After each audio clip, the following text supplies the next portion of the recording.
Welcome to my channel Syed Sultan TV. Please subscribe my channel. ஒரு அருமையான பாடகர் DM Soundararajan அவருடைய நூற்றாண்டு இந்த ஆண்டு. அந்த டிஎம் சௌந்தரராஜனுடைய குரல் பார்த்தீங்கன்னா எல்லா மாவட்ட மொழிகள்லையும் அவர் குரலில் பாடியிருக்கார். ஐயர் பாஷையில் பாடியிருக்காரு, தூத்துக்குடி பாஷையில் ஒரு பாட்டு பாடியிருக்கார். அனுபவி ராஜா அனுபவிங்கிற படத்தில் தூத்துக்குடியில் மக்கள் எப்படி பேசுவார்கள்ங்கிறத அந்த பாட்டை வச்சு தான் நான் கண்டுபிடிச்சேன். முத்துக்குளிக்க வாரிகளா. ஒரு மாவட்டத்தை எடுத்துக்கிட்டிங்கன்னா கோயம்புத்தூரில் ஒரு விதமான தமிழ் பேசுவாங்க. யானுங்க நீங்கள் சொல்லி போட்டு போங்க, நான் சாப்பிட்டு போட்டு போங்க, யானுங்க நீங்கள் பேசி போட்டு நீங்கள் பாட்டுக்கு என்ன பண்ணி போட்டு போகிறீங்கம்பாங்க. கோயம்புத்தூர்லேருந்து எங்கள் மதுரைக்காரன் பஸ்ஸில் போயிருக்கான். கண்டக்டரு யானுங்க எங்கெங்கே போகணும் அப்படின்ட்டுருக்கார். சபரிபாளையம் போகணுங்களா, டிக்கெட்டு வாங்கி போட்டு போங்கன்னு இருக்கார். வாங்கின டிக்கெட்டை ஏன்டா கீழே போட்டு போக சொல்கிறேன்னு அவன் சண்டை போட்டிருக்கான். கோயம்புத்தூரில் திருநெல்வேலி பக்கம் வந்துட்டா அது ஒரு தமிழ். என்னலே சொல்லுது, சைக்கிள் எடுத்து சமட்டிலே ஒழுங்காம்பாங்க, தண்ணியை கோரி வாழையை குடிக்கணும்பாங்க. நாங்கள்லாம் எங்கள் ஊரில் மோண்டுட்டு வாம்போம். இங்கே மோண்டுட்டு வர்றதுன்னா அர்த்தமே வேறு. இப்போ தான் பாத்ரூமில் போய் தம்பி மோண்டுட்டு வந்தாம்மா. எங்கள் மதுரைக்காரன் நாங்கள் மோண்டு குடிப்போம்லன்னு இருக்கான். தூத்துக்குடிக்காரன் கதறி அழுதுட்டான், அதெல்லாம் குடிக்க முடியாதுடா, எப்படா பேசுகிறீங்கன்னு. ஒரு 200 கிலோமீட்டருக்குள்ளே ஒரு வார்த்தை எவ்வளவு சிக்கலாயிருது. சென்னையில் ஒரு தமிழ் பேசுவாங்க, உலகத்திலே அப்படி ஒரு தமிழை நீங்கள் பார்க்கவே முடியாது. கும்முடி பூண்டிங்கிற ஊருக்கு நிகழ்ச்சி நடத்த போயிருந்தேன். ஒருத்தன் எனக்கு வரவேற்பு கொடுத்தான். நான் பேசினே இருக்கிறியா, பேசினே இருக்கேன், நாஸ்டா துணியா நீயே, என்னடா பேசின நீயா அப்படின்னா. என்னடா நீ பேசின முதல்ல எனக்கு தெரியலடா அப்படின்னு. சென்னையில் ஒரு விதமான தமிழ், கோவையில் ஒரு விதமான தமிழ், தூத்துக்குடியில் ஒரு விதமான தமிழ். ஆனால் அந்த மதுரையில் ஒரு தமிழ் இருக்கான். Present tense, past tense, future tense 3 டென்ஸையும் கலந்து ஒரு புது டென்ஸில் பேசுகிறவன் மதுரைக்காரன் மட்டும்தான். மாமா ஒரு 5000 ரூபா இருந்தால் கொடுன்னா, ஒன்று கொடுக்குறேங்கண்ணா, அல்லது கொடுத்துட்டேங்கண்ணா, அல்லது கொடுக்க போகிறேங்கண்ணா. ஆனால் மதுரையில் என்ன பதில் வரும் தெரியுமா? மாமா ஒரு 5000 ரூபா இருந்தால் கொடுப்போம்ல அப்படிமா. கொடுப்போம்லங்கிறதுக்கு அவன் கொடுக்குறானா, கொடுத்துட்டானா, கொடுக்க போகிறானா கண்டே பிடிக்க முடியாது. தமிழ்நாடு முழுவதும் எத்தனை தமிழ் பேசப்பட்டாலும் நம் அன்னை தமிழுக்கு இருக்கக்கூடிய சுவையும் அதனுடைய பாரம்பரியமும் பண்பாடும் இதுவரை வேற எந்த மொழிக்கும் கிடையாது என்பதை நிலைநாட்டி காட்டியது. கீழடியிலும் சிவகலையிலும் அகலாய்வு நடத்தி 3000 ஆண்டுகளுக்கு முன்பே நாகரிகத்தோடு வாழ்ந்த இனம் நம் தமிழினம் என்பதை நாம் இன்னைக்கு பெருமையோடு நினச்சி பார்க்கணும். காரணம், எல்லா விதமான பண்பாடுகளையும் அடையாளங்களையும் அந்த சுமந்து கொண்டிருப்பது பாருங்க நம்ம பெண்கள் மட்டும்தான். பெண்களுடைய முகத்தில் தான் தமிழ் பண்பாட்டின் அடையாளங்கள் அனைத்தையும் பார்க்கலாம். திருமணம் முடித்தவரா முடிக்காதவராங்கிறத ஆணை வச்சு கண்டுபிடிக்க முடியாது. ஆணுக்கிட்ட எந்த அடையாளமும் கிடையாது. ஏதாவது ஒரு அடையாளம் இருக்கா, கல்யாணம் முடித்தவரா முடிக்காதவரான்னு. ஆனால் ஒரு மொழி மட்டும் வச்சுருப்பேன், அந்த அப்படியே அதை வச்சு கண்டுபிடிச்சிடலாம் ஐயாவுக்கு கல்யாணம் முடிஞ்சிருச்சுன்னு. எப்பட்றா, அதான் முழிக்கிற மொழியிலேயே தெரியுதுன்ட்டு. அதான் திருமணம் முடித்த ஆண்களுக்கு ஆங்கிலத்தில் ஃபேமிலி மேன் அப்படின்னு ஏன் பேர் வைக்கிறான்னா, பேமொழி முழிச்சுக்கிட்டு இருக்கிறதுனால தான் ஃபேமிலி மேன் அப்படின்னு பேர் வச்சிருக்கு. ஆனால் பெண்கள் தான் எல்லா அடையாளங்களையும் தாங்கி இருப்பார். இந்த நெத்தியில் ஒரு பொட்டு வச்சுருப்பாங்க, இந்த கோட்டுக்கு நடுவில் ஒரு பொட்டு வச்சுருப்பாங்க, திருமணம் முடிச்சுட்டா இங்கே பொட்டு வச்சுருப்பாங்க. நான் பெண்கள்கிட்ட கேட்டேன், ஏமா கல்யாணத்துக்கு பிறகு இந்த இடத்துல பொட்டு வைக்கிறீங்கன்னு. எல்லாம் வைக்கிறாளே அதனால தான் நானும் வைக்கிறேன்னுச்சு. கிராமத்தில் ஒரு அக்காவை கட்டி கொடுத்துருந்தா அந்த அக்காட்ட கேட்டேன், ஏக்கா மாமாவை கல்யாணம் பண்ண பிறகு இந்த இடத்துல எட்டனா அளவுக்கு பெரிய பொட்டு. அதுக்கு அந்த அக்கா சொல்லிச்சு, அதையும் வைக்கலைன்னா ஒரு 5 பேர் சைக்கிள் எடுத்துக்கிட்டு பின்னாடியே சுற்றுறான்னு கேப்பா, அவனுங்கள்ட்ட இருந்து தப்பிக்கிறதுக்கு தான் இந்த பொட்டை பெருசாக நான் வச்சுக்கிட்டு இருக்கேன்னு. ஒரு பொட்டு வைக்கிறதுல கூட பெண்கள் இன்னைக்கு ஒரு பாரம்பரியத்தை பண்பாட்டை கடைப்பிடித்து கொண்டிருக்கிறார்கள். ஆனால் இன்னைக்கு நாகரிகம் என்ன ஆயிடுச்சுன்னா ஸ்டிக்கர் பொட்டாயிருச்சு. அந்த ஸ்டிக்கர் பொட்டை எங்கே தான் ஒட்டணும்னு ஒரு விவஸ்தையே கிடையாது. கண்ணாடியில் ஒரு 10 பொட்டு இருக்கும், பாத்ரூம் கதவுல ஒரு 20 பொட்டு இருக்கும். ஒரு அம்மா இப்படி தான் ஸ்டிக்கர் பொட்டை வச்சுட்டு பஸ்ஸில் தூங்கிக்கிட்டே வந்து அந்த சீட்டில் ஒட்டி விட்டுருச்சு அந்த பொட்டை. ஒரு நேரம் சரியில்லாதவன் அந்த சீட்டில் வந்து உட்காந்துருக்கேன், அவன் சட்டையில் ஒட்டிருச்சு அந்த ஸ்டிக்கரு. வீட்டில் போய் அவன் என்ன பாடுபட்டிருப்பான்னு யோசனை பண்ணி பாருங்கள். அவன் வீட்டுக்காரம்மா பார்த்துட்டு எத்தனை நாளாக நடக்குது இந்த வேலை அப்படின்னு இருக்கான். அவன் ஏதோ ஆஃபீஸில் வேலை பார்க்குறது தான் கேட்குறாளாக்குன்ட்டு 25 வருஷமாக நான் வேலை பார்க்குறேன் உனக்கு தெரியாதான்னு. என்னது கல்யாணம் ஆகி 20 வருஷம் தானே ஆகுது, 25 வருஷமாக நடக்குதா அப்படின்னு. கடைசிக்கு அவனை பார்த்தா அந்த பொட்டை வச்சு சண்டை வந்திருக்கு. அப்புறம்தான் சொல்லியிருக்கேன், இந்த பொட்டுக்கும் உனக்கு என்னையா சம்மந்தானே. பொட்டுக்கும் எனக்கும் சத்தியமாக சம்மந்தமே இல்லை. பொட்டுக்கும் உனக்கும் சம்மந்தம் இல்லை, நான் பொட்டு வச்சவளுக்கும் உனக்கு என்ன சம்மந்தம்னு இந்த ஸ்டிக்கர் பொட்டில் அவ்வளோ பிரச்சனை ஆயிடுச்சு. வாக்கினில் இனிமை. ஒரு மேடையில் பேசுவது என்பது சாதாரண விஷயம் இல்லை. கேட்பார் பிணிக்கும் தகையவாய் கேளாரும் வேட்ப மொழிவதாம் சொல் அப்படிமா. ஒரு சொல்ங்கிறது எவ்வளவு சக்தி வாய்ந்ததுங்கிறத நம்ம எங்கே பார்க்கலாம் அப்படின்னா, சாதாரண வீட்டில் பேசிகிட்டு இருக்கும்போது சொல்லுவாங்க, என்ன வார்த்தை கேட்டார் அவர், அந்த வார்த்தையை என்னால் ஜீரணிக்கவே முடியல, என்ன கேட்டார் ஒரு வார்த்தை, இப்படி ஒரு வார்த்தை என்னை கேட்கலாமா, என்னடா அப்படி ஒரு வார்த்தை கேட்டார், வார்த்தை வார்த்தை வார்த்தைன்னு அந்த ஒரு வார்த்தைக்கு அவ்வளவு சக்தி இருக்கு. காரணம் என்னன்னா, ஒரு சொல் கொல்லும், இன்னொரு சொல் வெல்லும். அந்த சொல்லுக்கு அவ்வளவு சக்தி இருக்கு. ஆஸ்பத்திரியில் ஒருத்தர் சோகம் இல்லைன்னா ஹார்லிக்ஸ் பாட்டில் ஆரஞ்சு பழம்லாம் வாங்கி கொண்டு போய் பார்த்துட்டு அவர்கிட்ட என்ன சொல்லுவான், மாமா ஒன்றும் செய்யாத, கவலைப்படாத, நெஞ்சு வலி தானே, ஒன்றும் பிரச்சனை இல்லை, தைரியமாக இருங்க, ஒன்றும் ஆகாது அப்படின்னு தைரியம் சொல்லிவிட்டு அந்த ஆரஞ்சு பழத்தையும் சாத்துக்குடியும் கொடுத்துட்டு வந்தால் அவர் நிம்மதியாக இருப்பார். சில பேர் போய் என்ன பண்ணிடுவேன், மாமா நெஞ்சு வலியா, எத்தனை நாளா, 5 நாளா, எந்த பக்கம், இடது பக்கம், இடது பக்கமா, வலிக்கப்படாத ஐயா, இதே மாதிரி தான் எங்கள் பெரியப்பா வலிக்குதுன்னு சொன்னார், முந்தா நாள் தான் இறந்து போனார் அப்படின்றான். சொல்லிக்கிட்டு இருக்கும்போது அவன் என்னதுன்னா அவ்வளோதான், எழுப்பி பார்த்தா மேட்ரு முடிஞ்சிருச்சு. ஒரு வார்த்தை போதும் ஒரு மனிதனை கொல்வதற்கு. ஆனால் வெல்கின்ற சொற்களை சொல்வது ரொம்ப கஷ்டம். காரணம், மேடையில் பேசுகின்ற ஒரு வார்த்தை அமர்ந்து கேட்பவர்களுக்கு மிகப்பெரிய நம்பிக்கையை கொடுக்கும்.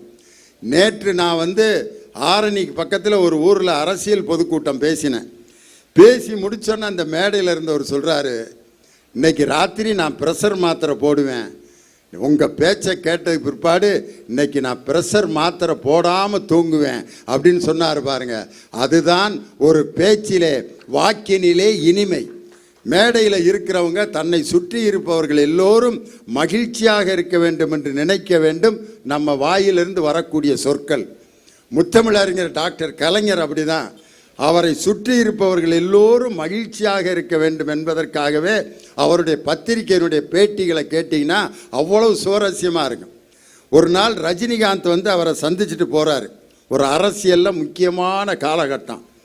ரஜினிகாந்த் பார்த்துட்டு போனது பிற்பாடு பத்திரிகைக்காரங்கள்லாம் கலைஞர்கிட்ட போகிறாங்க.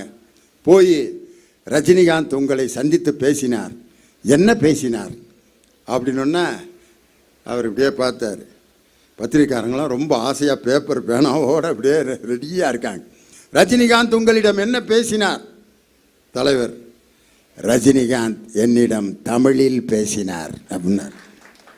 பத்திரிகைக்காரங்கள்லாம் தமிழில் தான் பேசினார், என்ன விஷயம் பேசினார்? ரஜினிகாந்த் என்னிடம் என்ன சொன்னார் என்றால் அப்படின்னு, ஆஹா சொல்ல போகிறாரு அப்படின்னு பேப்பர் பேனாவை ரெடியாக வச்சுருந்தாங்க. அவர் என்னிடம் சொன்னதை யாரிடமும் சொல்ல வேண்டாம் என்று சொன்னார் அப்படின்னு. பத்திரிக்காரங்கெல்லாம் ரொம்ப நன்றிங்க ஐயா, இப்படி ஒரு பதிலை சொல்கிறாரு. யாராவது இப்படி ஒரு பதிலை எதிர்பார்த்திருப்போமா? தன்னை கேட்கின்ற கேள்விகளுக்கு அவர்கள் ரசிக்கின்ற வகையில் சொல்கின்ற பதில் ஒரு ஆற்றல் மிக்க ஒரு பதில். அது ஒரு மிகப்பெரிய ஒரு போலீஸ் அதிகாரி ரிட்டையர் ஆகிறார். அவர் பேர் பிபி ஷெனாய். அந்த ரிட்டையர்மெண்ட் ஃபங்க்ஷனுக்கு டாக்டர் கலைஞர் சிறப்பு விருந்தினராக போயிருக்காரு. மேடையில் என்ன சொல்கிறாரு, அந்த போலீஸ் அதிகாரி பேர் பிபி ஷெனாய். பிபி ஷெனாய் அவர் வட இந்தியாவையும் தென்னிந்தியாவையும் இணைத்த காவல்துறை அதிகாரி அப்படின்னார். யாருக்குமே புரியல, என்னடா வட இந்தியாவையும் தென்னிந்தியாவையும் ஒரு போலீஸ் அதிகாரி எப்படி இணைக்க முடியும்? தலைவர் அதுக்கு விளக்கம் கொடுத்தார். பிபி என்பது தென்னிந்தியாவில் ஊதப்படும் வாத்தியம், ஷெனாய் என்பது வட இந்தியாவில் ஊதப்படும் வாத்தியம். பிபி ஷெனாய் வட இந்தியாவையும் தென்னிந்தியாவையும் இணைத்தவர் தான் நமது பிபி ஷனாயின்னு. அவர் எங்கள் அப்பா அம்மா கூட இதை நினச்சி இப்படி ஒரு பேர் வச்சுருப்பாங்களான்னு தெரியலையே. ஒரு பேருக்குள்ளே இவ்வளவு விஷயத்தை யோசித்து சொல்கிறாரு பாருங்க. அதுதான் மேடையிலே பேசுகின்ற அந்த பேச்சிலே வாக்கினில் இனிமை. பேரறிஞர் அண்ணாவை எல்லோரும் ஒரு அரசியல் தலைவனுடைய பேச்சை டிக்கெட் எடுத்து மக்கள் கேட்டார்கள் என்றால் அந்த புகழுக்கு முதல் சொந்தக்காரர் பேரறிஞர் அண்ணா என்ற அற்புதமான பேச்சாளரும் அரசியல் தலைவரும். அவர் பேசும்பொழுது பார்த்தீங்கன்னா பொடி போட்டுக்கிட்டே பேசுவார். எப்போ பொடியை எடுக்கிறாரு எப்போ போடுறாருன்னு கண்டே பிடிக்க முடியாது, பேசிக்கிட்டே போடுவார் பொடி. இப்போ அண்ணா பேசுகிறதுக்கு பேசும்பொழுது பொடி போடுற மாதிரியே பேசுகிறேன், எப்போ போட்டாருன்னு நீங்கள் கண்டுபிடிங்க பார்ப்போம். ஆய்ந்தறிதல் வேண்டும், அதற்கேற்ற அஞ்சாமை வேண்டும்.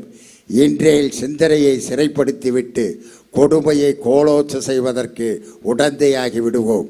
பட்டம் பெற்றிடுகின்றீர், பாராட்டுக்குரியீர். பட்டம் எதற்கு? காட்டி கழித்திடவா, அன்றி பணி செய்திட கிடைத்திட்ட ஆணையென கொண்டிடவா? புள்ளி கலாபமையில் தோகை விரித்து ஆடுவது எதற்காக? பிறர் காண்பதற்காக, பிறர் மகிழ்வதற்காக. பொடி போடும் இடைவெளியில் கூட தமிழன் தமிழ் கேட்க மறக்கக்கூடாது என்று மேடைதோறும் முழக்கம் செய்த பேரறிஞர் அண்ணாவின் பேச்சு அந்த வாக்கினிலே இனிமையை நமக்கு கற்றுக் கொடுத்தது. திருமுருக கிருபானந்த வாரியார் அவருடைய பேச்சு எப்படி இருக்கும்னா ஒரு கீச்சு குரல்ல ஆரம்பிப்பார். முருகனின் தனி பெருங்கருணையினாலே இங்கே அமர்ந்திருக்கின்ற பக்த கோடிகளுக்கு முருகன் ஏராளமான நன்மைகளை தர வேண்டும். அன்னைக்கு சிவபெருமானை பற்றி பேசுகிறார். முன்னால் சின்ன பையங்கள்லாம் உட்காந்துருக்காங்க.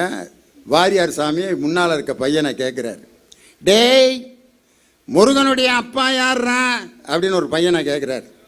அவன் எந்திரிச்சு அன்னைக்கு திருவிளையாடல் படம் பார்த்துருக்கான்.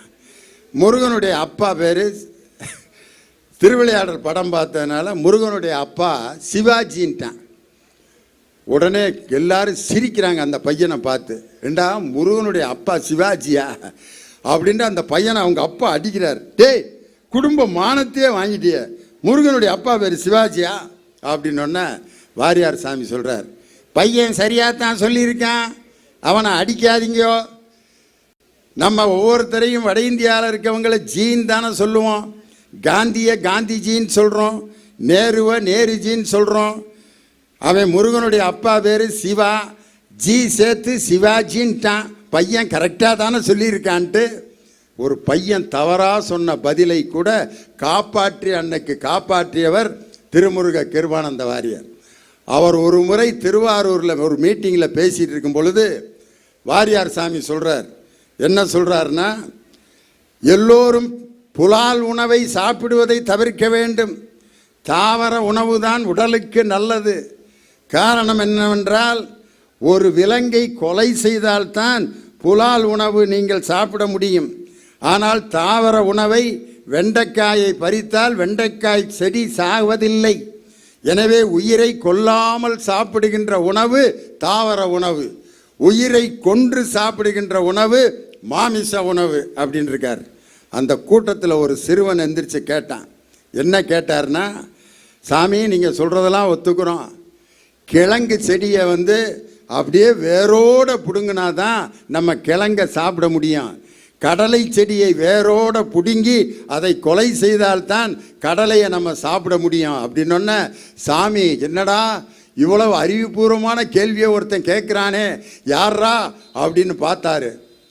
ஒரு பல ஆண்டுகளுக்கு பிறகு சிறுவனாக இருந்து வாரியார் சுவாமியிடம் அந்த கேள்வியை கேட்டவர் வேறு யாருமல்ல, முன்னாள் முதலமைச்சர், எங்களை வளர்த்து ஆளாக்கிய முத்தமிழறிஞர் டாக்டர் கலைஞர் தான் இந்த அறிவுபூர்வமான கேள்வியை வாரியார் சுவாமிகளிடம் கேட்டார். அப்படிப்பட்ட நல்ல கேள்விகளை கேட்பதற்கு பழகினால்தான் நமது அறிவு என்பது ஒரு இடத்திலிருந்து இன்னொரு இடத்திற்கு புறப்பட்டு வளரக்கூடிய நிலைக்கு உருவாகும். ஆனால் இன்னைக்கு பாருங்க, கிராமங்களில் இன்னைக்கு என்ன பழமொழி வச்சுருக்காங்க, சிரிக்கும் பெண்களை நம்பாதே, அழுகிற ஆண்களை நம்பாதேன். ஒரு ஆண் அழக்கூடாது, பெண் சிரிக்கக்கூடாது. இன்னைக்கு இருக்கு, ஒரு பெண் சிரிக்கக்கூடாதுன்னு பழமொழி. அதனால தான் ஒரு டெத்து வீட்டில் பார்த்தீங்கன்னா பெண்கள் தான் கட்டி சேர்ந்து பிடிச்சி ஒப்பாரி வச்சுட்டு இருப்பாங்க. ஆண்கள்லாம் பாருங்க, இந்த இறந்த ஒரு முக்கியமானவர் கூட அழுக வந்தால் கூட அழுக மாட்டான். ஆனால் அந்த இளவை பறி கொடுத்தவர்கிட்ட சில கேள்விகள் கேட்பாங்க, தேவையில்லாத கேள்வி. அவர் இப்படி கையை வச்சுட்டு நிற்பார். அவர் கை மேலே கை வச்சு, இறந்துட்டாரா அப்படிமா. இது எவ்வளோ முட்டாள்தனமான கேள்வி. இறந்து 6-7 மணி நேரம் ஆகுது. அதுக்கு அவன் பதில் சொல்லுவான், ஆமாம் இறந்துட்டார். எத்தனை மணிக்குன்னு தெரிஞ்சு என்ன செய்ய போகிற? அவனு 5 மணிக்கு. 5 மணிக்கா? ஏன் 4 மணிக்கு நான் எழுப்பி விட்டுருவேன் அவனை. எதுக்கு தான் கேட்குறான்னு தெரில இந்த கேள்வி. அதுக்கப்புறம் ஒரு கேள்வி கேட்பான், அது அதை விட அடிமுட்டாள்தனமான கேள்வி. எப்படி செத்தாரு அப்படிமா. அவர் செத்ததை செத்தா காட்ட முடியும்? அதுக்கு இந்த கூறு கட்டவே பதில் சொல்லிகிட்டு இருப்பேன். காலையில் 5 மணிக்கு உட்காந்துருந்தார், நெஞ்சு வலிக்குதுன்னு சொன்னாரா. இந்த குறுக்கு சாலைக்கு பக்கத்தில் ஒரு டாக்டர் இருக்கார், அவர்கிட்ட கூட்டிகிட்டு போனான். போகிற வழியிலேயே அதுக்காக குறுக்கு சாலையில் இருக்க டாக்டர்கிட்ட எதுக்கு கூட்டி போனேன்? தூத்துக்குடி கூட்டி போயிருந்தா பொழைச்சிருப்பார்ல. அதுக்கு இவன் என்னடா நம்ம தான் கூட்டி போகாமல் கொலை பண்ண மாதிரிலாம் பேசுகிறான். அடுத்து இன்னொருத்தன் வந்து கேட்டான், மாமா எப்படி இறந்தார்? பதிலை மாற்றிட்டான். நெஞ்சு வலிக்குதுன்னு சொன்னாரா. தூத்துக்குடியில் இருக்க டாக்டர்கிட்ட கூட்டிகிட்டு போயிட்டான். போகிற வழியிலேயே இறந்துட்டார். அதுக்கு இவன் தூத்துக்குடியில் இருக்க டாக்டர்கிட்ட எது கூட்டி போனேன்? குறுக்கு சாலையில் ஒரு டாக்டர் இருக்கார்ல. என்னடா இப்படி சொன்னால் அப்படிங்கிறான், அப்படி சொன்னால் இப்படிங்கிறான். ரெண்டையும் சேர்த்து சொல்லிடுவோம்னா அடுத்து வந்தவன்கிட்ட சொன்னான், மாமா எப்படி இறந்தார்? நெஞ்சு வலிக்குதுன்னு சொன்னாரா. குறுக்கு சாலையில் இருக்க டாக்டர்கிட்ட கூப்பிட்டு போனான். அவர் தூத்துக்குடி கூப்பிட்டு போய் சொல்லிட்டார். போகிற வழியிலே இறந்துட்டார். அதுக்கு இவன் எதுக்குடா ஆஸ்பத்திரிக்கா கூப்பிட்டு போனேன்? அவர் தான் முடிய போகுதுன்னு தெரிஞ்சிருக்குல்ல, வீட்டிலே வச்சுருந்தா நிம்மதியாக இறந்துருப்பார்ல. என்னடா எது சொன்னாலும் நம்ம தான் கொலை பண்ண மாதிரில பதில் பேசுகிறேன். அடுத்து வர்றவன்ட்டு அவன் என்ன பதில் சொல்லியிருப்பான்னு நினைக்கிறீங்க? மாமா எப்படி இறந்தார்? நீயே எழுப்பி கேட்டுக்கிடான் இருக்கான். அவர் எப்படிடா பதில் சொல்லுவார்? தெரியாதில்ல, போட அப்படின்னு. ஒரு கேள்வி கேட்பது என்பது அந்த கேள்வியின் மூலம் கிடைக்கின்ற பதில் நமக்கு ஒரு மிகப்பெரிய அறிவு வளர்ச்சியை நமக்கு உண்டு பண்ணணும். அதுதான் உண்மையான கேள்வி. அந்த கேள்வியை யார் சிறப்பாக கேட்கிறார்களோ அந்த கேள்வியால் தான் அறிவு என்பது வளரும். அந்த அறிவு வளர்வதற்கான கேள்விகளை கேட்பதற்கு நம்ம மாணவர்களுக்கு இன்றைக்கி பயிற்சி கொடுக்கணும். ஒரு 2 ஆண்டுகளாக நம்ம அந்த கொரோனா காலத்தில் வாழ்ந்த நேரத்தில் மாணவர்களுக்கு பள்ளிக்கூடம்னா என்னானே தெரியாமல் இருந்த அந்த மாணவர்கள் ஒரு 2 வருஷம் கழித்து இன்றைக்கி ஸ்கூலுக்கு வந்திருக்காங்க. வர்றதுக்கு முன்னாடி அவங்கெல்லாம் எதில் படிச்சுட்டு இருந்தாங்கன்னா ஆன்லைன் கிளாஸில் படிச்சுட்டு இருந்தாங்க. அந்த ஆன்லைன் வகுப்பில் படிக்கும் பொழுது எல்கேஜி யூகேஜி எல்லாமே ஆன்லைன் கிளாஸில் நடந்துட்டு இருந்துச்சு. ஒரு நர்சரி ரைம் கூட பாருங்கள் ஆன்லைனில் சொல்லி கொடுத்துட்டு இருந்தாங்க. ரிங்கா ரிங்கா ரோசஸ் பாக்கெட் ஃபுல்லாக பாய்சஸ் அஸ்ஸா புஸ்ஸா ஆல் ஃபால் டவுன். இது ஆன்லைனில் நடந்துட்டுருக்கு. என் பேரனும் பேத்தியும் பக்கத்து ரூமில் உட்காந்து ஆன்லைன் கிளாஸ் அட்டன் பண்ணிட்டு இருந்தாங்க. நான் இந்த ரிங்கா ரிங்கா ரோசஸ் பாட்டை கேட்கவும், ஆஹா பேரனும் பேத்தியும் சந்தோஷமாக படிச்சுட்டு இருக்காங்கடான்னு நினச்சேன். திடீர்னு பார்த்தா சவுண்டு மாறுச்சு. மிஸ்ஸோட குரலையும் காணா, பேரம்பேத்தியோட குரலையும் காணா. என்ன குரல் ஓடிக்கிட்டு இருந்துச்சுன்னா, டே பட்லு, நீ என்னடா சமோசாவை திங்காம என்னைய விட்டுட்டு சமோசா சாப்பிட்டுக்கிட்டு இருக்க? டே பட்லு, எனக்கு சமோசா கொடுறான். டே மோட்டு, ஜான் நம்மளை துரத்திட்டு வர்றான், நீ என்னடான்னு பார்த்தா மோட்டு பொட்டில் ஓடிக்கிட்டு இருக்கு. ரிங்கா ரிங்கா ரோசஸை டக்குன்னு கார்ட்டூன் சேனலாக மாற்றி மோட்டு பொட்டில் கேட்க ஆரம்பிச்சிட்டானு. காரணம், ஆன்லைனில் கல்வி கற்பது என்பது ஒரு நிழலை பார்த்து தெரிந்து கொள்ளக்கூடிய ஒரு விஷயம். ஆனால் நேரடியாக ஒரு ஆசிரியரிடம் கல்வி கற்பது தான் உண்மையான கல்வி. அதனால் 2 ஆண்டுகளுக்கு பிறகு இன்று மாணவர்கள் பள்ளிக்கு வந்த பிறகு அந்த ஆன்லைனில் படித்து கொண்டிருந்த மாணவர்கள் இன்று உண்மையான கல்வியை கிடைப்பதற்காகத்தான் அரசு இன்று ஒரு அற்புதமான திட்டத்தை தீட்டி இருக்கிறது. அதுதான் இல்லம் தேடி கல்வி என்ற ஒரு அற்புதமான திட்டம். சாதாரண வாலண்டியர்களை வைத்துக்கொண்டு பள்ளிக்கு செல்ல மனமில்லாத மாணவர்களை பள்ளிக்கு செல்வதற்கு ஒரு தயாரிக்கின்ற பணிதான் அந்த இல்லம் தேடி கல்வி. வாக்கினில் இனிமை. இனிமை என்பது வெவ்வேறு சுவைகள் நம்ம கேள்விப்பட்டிருக்கோம். புளிப்பு, துவர்ப்பு, இனிப்பு, காரம், கசப்பு, 5 சுவைகள் இருக்கு. பேச்சில் புளிப்புங்கிறது எப்போ வரும்? ஒரே விஷயத்தை திருப்பி திருப்பி பேசிக்கிட்டு இருந்தோம்னா, என்னடா அது இப்படி புளிச்சு போன விஷயத்தை திருப்பி திருப்பி பேசுகிறாரு அப்படிம்போம். கசப்பான விஷயத்தை சொன்னோம்னா உட்காந்துருக்கவங்களுக்கு புரியாமல் சில பேர் பேசிகிட்டு இருப்பாங்க. அதுக்கு பேர் கசப்பான பேச்சு. துவர்ப்பான பேச்சு என்னன்னா, உட்காந்துருக்கவங்க பூரா ஒரு குறிப்பிட்ட நம்பிக்கை உள்ளவங்களாக இருப்பாங்க. அந்த நம்பிக்கைக்கு எதிராக பேசுகிறவர் துவர்ப்பான பேச்சை பேசுகிறார்னு அர்த்தம். காரமான பேச்சுன்னா கோவப்பட்டு சில பேர் மேடையில் பேசிகிட்டு இருப்பாங்க. உட்காந்துருக்கவங்கெல்லாம் அவர் கோபமாக இருக்கார், நம்ம கோபத்தை எங்கடா போய் காட்டுறதுன்ட்டு அவர் அப்படியே உட்காந்துருப்பாங்க. ஆனால் மேடையிலே இனிமை எப்போது உண்டாகும் அப்படின்னா, இருக்கின்ற சுவைகளிலே அருமையான சுவை எது என்றால் அதுதான் நகைச்சுவை. அதனால தான் தொல்காப்பியர் சொன்னார், நகை, அழுகை, இழிவரல், மருட்கை, அச்சம் அப்படின்னு மனிதனிடம் இருக்கக்கூடிய உணர்வுகளில் முதலாவதாக இருக்க வேண்டிய உணர்வு ஒரு மனிதன் சிரிக்கக்கூடிய உணர்வு தான். அந்த சிரிப்பை தூண்டிவிட்டு நாம் ஒரு கருத்தை கொண்டு போய் சேர்த்தால் அந்த கருத்து எளிமையாக சென்று சேரும் அப்படிங்கிறதுல ஆழமான நம்பிக்கை உள்ளவன் நான் தான். அதற்கு மிகப்பெரிய வழிகாட்டிகள் எல்லாம் யார் என்றால் கலைவாணர் NS கிருஷ்ணன். அவர் ஒரு தடவை காரில் போயிட்டுருக்காரு, ஒருத்தன் கல்லை கொண்டு எரிஞ்சு NS கிருஷ்ணனுடைய கார் கண்ணாடியை உடைச்சிட்டான். உடைச்சோன்ன உடனே அவர் காரில் இருக்க 2-3 பேர் ஓடி போய் அந்த கல்லை தூக்கி போட்ட மாணவனை பிடிச்சிட்டு வந்துட்டாங்க. NS கிருஷ்ணன் அப்படியே பார்த்தார், ஐயா இவன் தான் உங்கள் காரை கல்லை கொண்டு கண்ணாடியை உடைச்சவன். NS கிருஷ்ணன் அப்படியே பார்த்துட்டு, நீ தான் என் கண்ணாடியை உடைச்சவனா? ஏவா அவர் அடிக்க போகிறாருன்ட்டு அவன் நடுங்கிட்டே பக்கத்தில் வந்தான். பாக்கெட்லேருந்து 2 ரூபாய் எடுத்து கொடுத்தாரு. வாங்கிட்டு அவன், ஐயா பக்கத்தில் இருக்கவன், என்னையா முட்டாள்தனம் பண்ணுற, உன் கண்ணாடியை உடைச்சிருக்கேன், அவனுக்கு போய் 2 ரூபா கொடுக்குறிய. அப்போ NS கிருஷ்ணன் சொன்னார், நான் ஏன் அவனுக்கு 2 ரூபா கொடுத்தேன்னா, அந்த பையன் 2 ரூபாயை வாங்கிட்டு மனசில் என்ன நினைப்பான், இனிமேல் வர்ற கார் கண்ணாடியெல்லாம் உடைச்சா எல்லாரும் 2 ரூபா கொடுப்பாங்க அப்படின்னு அடுத்து வர்ற கார் கண்ணாடியை உடைப்பான். அவன் 2 ரூபாயா கொடுப்பான், அடிப்பான். இன்னொருத்தன் பெற்ற குழந்தைய நான் அடிக்கக்கூடாதுரா, அவன் இன்னொருத்தன்ட்ட அடி வாங்கட்டும்டான்னு சொல்லி அந்த 2 ரூபாயை கொடுத்து அவனுக்கு தண்டனையும் வாங்கி கொடுத்தார்.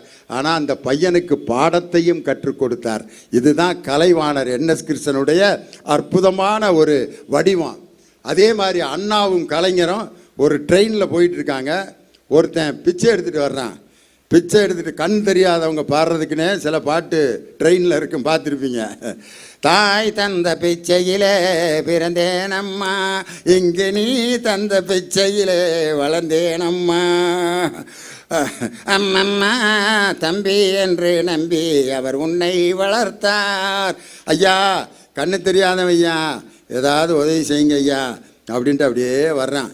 வந்து அண்ணாவும் கலைஞரும் உட்காந்துருக்காங்க. பக்கத்தில் வந்தவன், ஐயா கருப்பு துண்டு போட்டவர், கண்ணு தெரியாதவன் ஐயா, ஏதாவது உதவி செய்யுங்க ஐயா. ஐயா கூலிங் கிளாஸ் கண்ணாடி போட்டவர், கண்ணு தெரியாதவன் ஐயா, ஏதாவது உதவி செய்யுங்க ஐயா. அண்ணா பாக்கெட்லேருந்து 5 ரூபா எடுத்து கொடுத்துருக்காரு. கலைஞர் கேட்டிருக்காரு, என்னங்க அண்ணா கண்ணு தெரியாதவன், அவன் வந்து கண்ணு தெரியாதவனா நல்லா தெரியுது, கூலிங் கிளாஸ் போட்டவரேன்னு என்னையை கூப்பிட்றேன், கருப்பு துண்டு போட்டவரேன்னு உங்களை கூப்பிட்றான், கண்ணு தெரியுது, ஏமாந்து போய் அவனுக்கு 5 ரூபா கொடுத்துருக்கீங்கன்னு. அண்ணா சொல்லியிருக்காரு, நான் உனக்கு அண்ணன், அவன் பக்கத்து கம்பார்ட்மெண்ட்லேருந்து வர்றப்பே கண்டுபிடிச்சிட்டேன் அவனுக்கு கண்ணு தெரியும்னு, அப்புறம் ஏன் 5 ரூபா கொடுத்தீங்க? அவன் பாடின பாட்டு நல்லா இருந்துச்சுரா, அந்த கலை ஆர்வத்தை பாராட்டி நான் அவனுக்கு 5 ரூபா கொடுத்தேன், அவன் என்னை ஏமாத்தினா கூட பரவாயில்ல, அந்த பாடிய கலை நன்றாக இருந்ததுன்னு பேரறிஞர் அண்ணா அவன் கையில் 5 ரூபா கொடுத்துருக்கார். இப்படி ஒரு கலையை வளர்க்க வேண்டும் என்று சொன்னால் நன்றாக அதை ரசிக்கணும். ஒரு நகைச்சுவையை கேட்டு சிரிக்க முடியலன்னாக்கா அவன் இந்த உலகத்தில் வாழ்ந்து பிரயோஜனமே இல்லை. நானும் ஒரு ஊரில் பேசிக்கிட்டே இருக்கேன், கூட்டமே விழுந்து சிரிச்சிட்டு இருக்கு. ஒரு 3 பேர் இருந்தா 2 மணி நேரம் இதே மாதிரியே இருந்தாங்க. பயந்துட்டு அவனுங்களை பார்த்து எதுவும் தமிழேது தெரியலையான்னு கேட்டால் தமிழில் தான் பேசிகிட்டு இருக்கேன். காது கேட்கலையான்னு கேட்டால் கூப்பிட்டா திரும்புகிறேன். அப்புறம் ஏன்டா உங்களால் சிரிக்க முடியலன்னா வேற ஒன்றும் இல்லை, சிந்திக்கிற ஆற்றல் எவனுக்கு இருக்கிறதோ அவனால் மட்டும்தான் சிரிக்க முடியும் என்று கலைவாணர் NS கிருஷ்ணன் ஒரு பாட்டில் பாடியிருப்பார். சிந்திக்க தெரிந்த மனித குலத்திற்கே சொந்தமான கையிருப்பு வேறு எந்த ஜீவராசிகளும் செய்ய முடியாத செயலாகும் இந்த சிரிப்பு. இது அதிகாரிகளின் ஆணவ சிரிப்பு, இது சதிகாரர்களின் சாகச சிரிப்பு,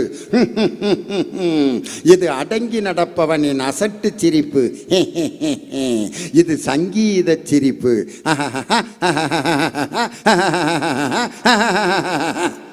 எத்தனை வகையான சிரிப்பு. மேடையில் இப்படித்தான் ஒரு சங்கீத வித்வான் பாடிக்கிட்டு இருந்தார். பாடுறாரு கூட்டம் உட்காந்து எப்படா முடிப்பாருங்கிற நிலைமைக்கு ஆளாயிருச்சு. கலியுக வரதன் கண்ட தெய்வமாய் காட்சிகளேப்பது பழனியிலே தீம் தகிட்ட சுனுதா திகிட்ட சுனுதான்னு ஒருத்தர் கண்ணக்கோல் சொல்லிட்டு இருக்காரு. இன்னொருத்தர் மிருதங்க வாசிக்கிறார். தங்கிறதாக்க திந்து அட்டி நொறுக்கிட்டு இருக்காங்க கச்சேரி. முன்னால் உட்காந்துருக்கவங்க எப்படா முடிப்பானுங்க, ஐயோ பின்னி எடுக்கிறானேன்ட்டு. அந்த ஜதி சொல்கிறவனுக்கு பசி எடுத்துருச்சு. அவன் சீட்டு வைக்கிறான் பாகவதர்கிட்ட, ஐயா முடியா பசிக்குதியா அப்படின்னு ஒரு சீட்டை வைக்கிறான். அதுக்கு பிறகு அவர் கல்லி யோகம் அப்படின்னாரு. இந்த ஜதி சொல்றவன் மாத்தினான் ஜதிய. தீம் தகிட்ட சொன்னுதா திங்கிறதா தொங்குறதா திங்கிறத அங்க திங்கிறதா அங்க தொங்குறதான்னு பாகவதர், என் லைஃப்ல இப்படி ஒரு ஜதியை நான் கேள்விப்பட்டதே இல்லையே, திங்கிறதத்தான் தொங்குறதத்தான் கேட்குறானே. என்னடான்னு பார்த்தா மேடைக்கு சைடில் பெட்டி கடையில் வாழைப்பழம் தொங்கிக்கிட்டு இருக்குது, அதை காமிக்கிறான். திங்கிறதத்தா தொங்குறதத்தான்னு பாகவதர் நன்றி வணக்கம்னு முடிச்சிட்டார்.